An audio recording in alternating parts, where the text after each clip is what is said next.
Oil शामिल करेंगे। यहाँ पे हम प्याज को कर लेंगे स्लाइस।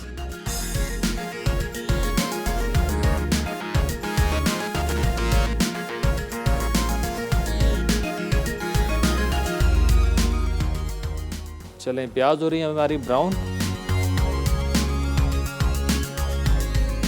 अब इसमें शामिल करेंगे लहसुन अदरक का पेस्ट, इसको थोड़ा सा भून लेंगे। इसमें शामिल कर देंगे उबला हुआ बीफ। अब अच्छे तरीके से इसको फ्राई कर लें।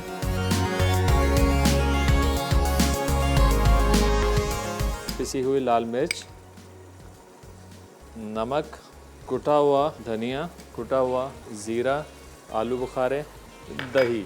अब आपने अच्छे तरीके से इसकी भुनाई करनी है। 1-2 हरी मिर्चें इसके अंदर मैं काट के डाल देता हूँ। मसाला जो है भुन रहा है।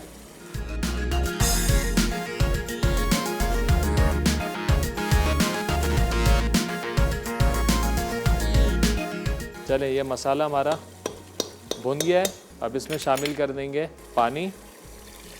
इसको ढाँप देंगे ताकि जल्दी से पानी में आ जाए जोश।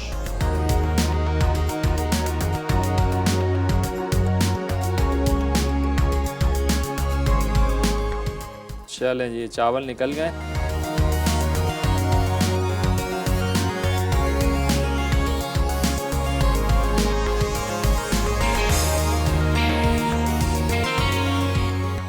ज़ाफ़रान एहसन फ्यू ड्रॉप्स, ये टमाटर,